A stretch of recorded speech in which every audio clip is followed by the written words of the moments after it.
Hello, welcome back to the channel. I'm here today in Altrincham Rifle and Pistol Club, and joining me is Mark, who's the lead range officer, and we're going to be taking another look at two of my CO2s, the XX-Treme and the Nighthawk, both by Umarex, and I've asked Mark to join me so we can have a little bit of a chat about these. So Mark, I mean, you helped me do the other video, and thanks a lot for that. You're welcome. And we got into an interesting chat afterwards, and this is a good opportunity to let people see what we were thinking about the guns. So what are your thoughts on both these CO2s? Well, with the ban on handguns, well, it's not strictly a ban, but to own a handgun with realism these days, a real handgun, it has to have the modifications on it. So these are as good as you're going to get, for coming somewhere to meet that shortfall in not being able to own your own handgun unless it's to an exact specification, which is legal in the UK. And I like the modification on it, and I like this. So we've got realism in the weight of what would be a Beretta, with an ambidextrous safety on it, and all the features you get on a normal Beretta, so you feel like you're holding the real thing. In addition, because it's not blowback, you get this extra cradle. So what you lose when you have blowback is, for me, you lose a lot of accuracy. That blowback just takes it away. I know, I mentioned that in the video. I mean, I've got recently the Glock 17 Gen 4, the one that takes both pellets and also steel BBs. Right. And it's really nice in terms of authenticity, but I find the trigger is really, really heavy, and the blowback then combined with the heavy trigger really affects the accuracy. Pulls it off. Yeah, whereas with these you don't get that. No, it pulls it right off, and you have to compensate when you fire by locking off correctly to stop that jump. Now with this, you've also got, what I like, you buy your pistol normally and you don't get any rails on it. So you can add attachments to this, and there's plenty of rail all the way around it, and you've also got this silencer with the design technology which allows for a clean breakaway of all the gases as they expel from the barrel. Yeah, that's one thing I did notice, but having said that, I did say in the other video that it's a faux silencer or moderator, whatever you want to call it, that it doesn't really cancel the noise, but it does channel the blowback out from the front, and you can notice that when you shoot both of the pistols. Definitely at the start when a fresh canister of CO2's been put in. So for me, if you were like a guy with big hands, you could go for this, and there's an advantage with weight. Some people like to fire a weighty pistol because it keeps the barrel down and stops jump. But you don't have any blowback on these, so there is no jump. So really, do you need to compensate that weight for a lighter pistol? And I also they're both made by the same company, these, but I like the fact that this pistol grip, I love the pistol grip on this, because it's better angled so that the web of your hand goes into the pistol. And you need to get your web of your hand right into the pistol if you keep any stability. So I really like that. And the actual gripping, is designed to grip so your fingers are in full control of the pistol. Well, the Beretta's nice, but you do not get that feel of control that you would get with this Nighthawk Walther. I like that feature. I don't like the feature of this, which is bring out the magazine. Because I know I've got one of these types of mechanisms, and it is extremely difficult to get this back in unless it is fully lined up. So once you take this CO2 cartridge out, once you realign everything, it has to be perfectly aligned to actually fall back into place and click in position. That's right. And I think that you lose something with that. So for me, I'd like to see Walther change that mechanism, to something similar to what the Beretta gives you. A button and release, and a better mechanism for release. And one of the things I really like about this, for that very reason, is that... It's on here, isn't it? Yeah, I mean, it's here. If we just basically push this over here, like this, and it releases this This part side, of the the grip. opposite side. Opposite side of the grip, and there is the CO2.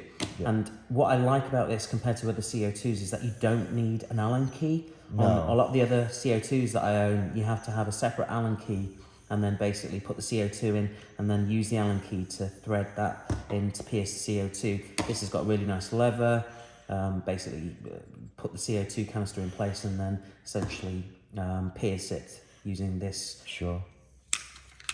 Which I really like. But I mean, I take on board what you're saying over here with this essentially drop down. The thing I didn't like about it is that it's on the trigger guard, and again, it's pretty temperamental, and you do have to line it up to get it in.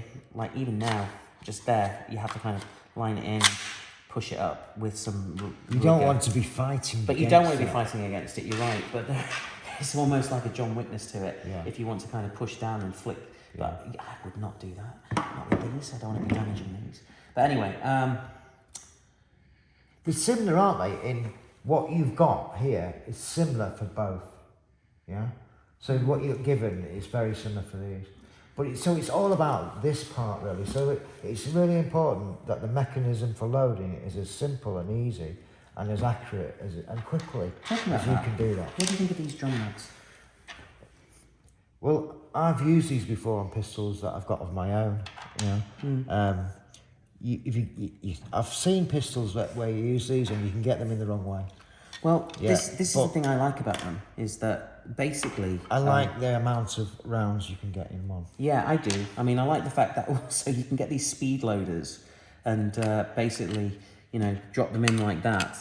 And then, I mean, they're already loaded, but you just basically get your pellets, drop them in, shape them like that, and pretty much within a matter of seconds, they're all pretty much loaded. And then all you've got to do is just get rid of the excess pellets and then use either the houser over here or just press them in by hand. Yeah. And that's one of the things I really like about it. You can't go wrong. I mean, I've got so many PCPs that you have to load the pellets by basically taking the magazine, turning it round, flipping it over, putting the pellet skirt up, you know, the other way round and flipping it over, and then it's just overcomplicating it. Yeah, so keep it simple. Keep it simple. That, to me, is simple, and I really like that. Yeah, I agree, that's good. So, what do you reckon? Do you think we should have a bit of a shootout? I think it'd be rude not to, don't you? Yeah. I think it would. So, Which one would you like to fire first? I think... Well, this is heavy, right? So, maybe we should try... Let's try the light one first, and then we'll go with the heavy one. What do you think? That's fine. Yeah. So, do you want to go first? Why not? First in, last out. I think, basically, let's just make sure that the safety over here. The safety is on. Do you want to take the pistol, please? Thank you very much. And what we're going to do is, it's 4 mags. We'll have 1 mag each with each pistol and see how we get on. Okay. So this is a rotary 8 round magazine. Yeah. So stick it in there, and it'll only lock down when I close the breech. Safety. The safety's on here, but it's a double safety mechanism. It can be tricky. You have to push down on a lever first and then slide it back. Yeah, and until you get it perfectly right, yeah, it doesn't actually disengage. I don't think there's any need to have the additional safety on there. I don't think there is. Yeah, safety catches are about safety. They're also about speed when you're firing. Okay. Yeah, and it takes that away. Okay, so we have a laser dot that I can see through.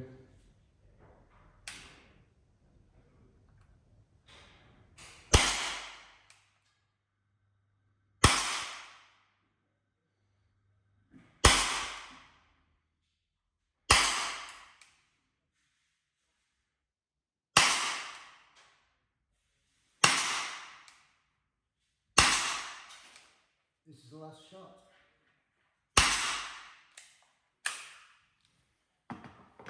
Let's have a look. So I was aiming here, and all my rounds, the majority of my rounds went low left.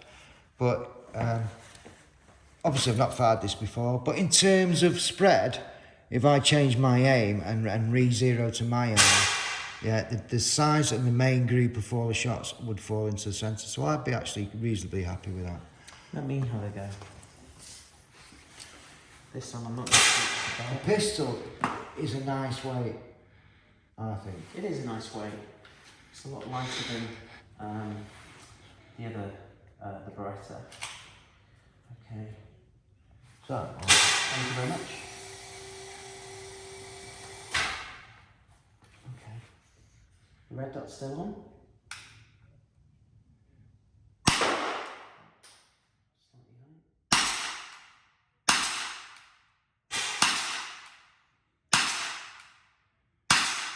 good shooting.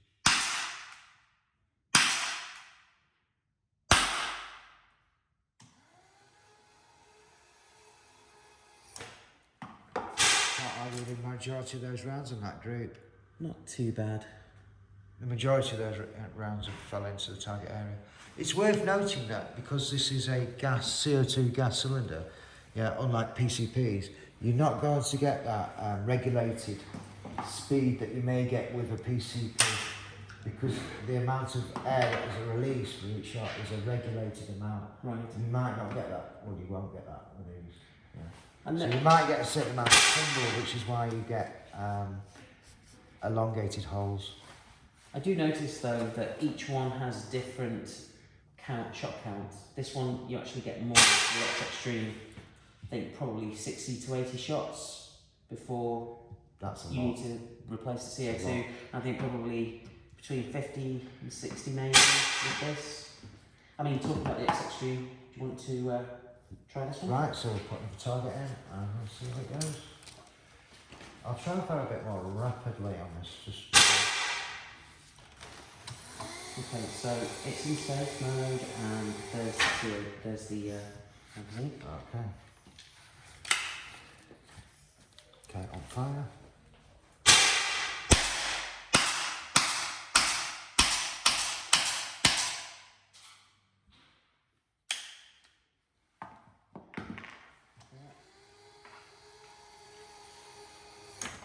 Interesting with rapid mode. Rapid's quite good. I mean, I've known pistols drop a lot of rounds on rapid. That doesn't seem to drop them. Bear in mind, it was 0 to these were 0 to you. Yeah, so I'm quite pleased with how well that performs on rapid. Brilliant. It's quite good. Right, let me try and adapt what I could do with rapid. Right, so What you're losing blowback, you're gaining in accuracy. right. Okay. Just put the safety off.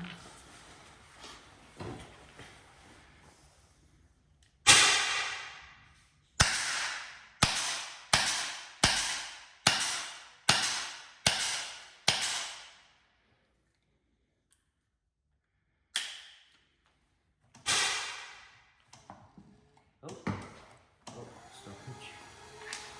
there we go. Accuracy's there. I mean, it's zeroed more to you, but a lot of the rounds are high. But I found with pistol, you have to fire quite a lot of rounds anyway. You are not going to get a tight grip with pistol. Yeah. I'd be Not tempted to like try that you again. would. You try it again if you want. But having you said won't that- get as tight a grip as you would say with Yeah. a rifle, But- purely because of the barrel on. I mean, do you think, having tried both out, do you have a preference? I have a preference for the safety on that. I have a preference for some of the design features on it. But if I was to choose between the two, I would choose a slightly lighter one because of the grip, I think. So the grip's the selling point for you. Yeah, because if you haven't got the grip, then the rifle's going to move in your hand. Yeah, and I think if the pistol's moving in your hand, then you will lose some accuracy anyway, just by the fact that it's not as tight a grip Sure. to hold than say another pistol. So for me, I'm going to try this one more time, except I'm not going to rapid fire and see how this goes, and then I'll make a decision from there if I have to pick one. Which one would I go for?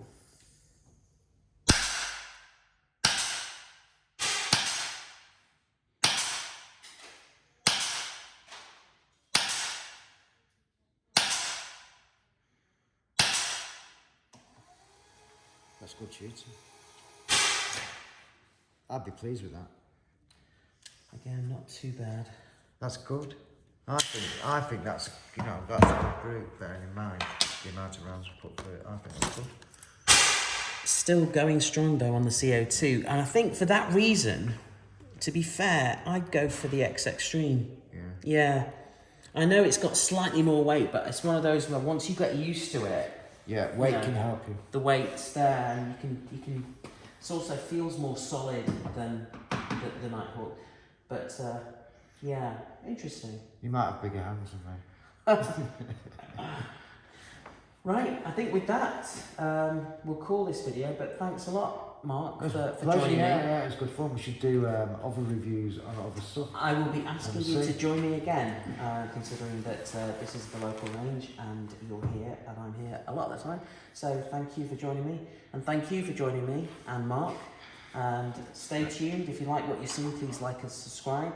And we will both see you very, very soon. Thank you very much. Good night for me. Yeah, it's good night for me. Good night. Cheers.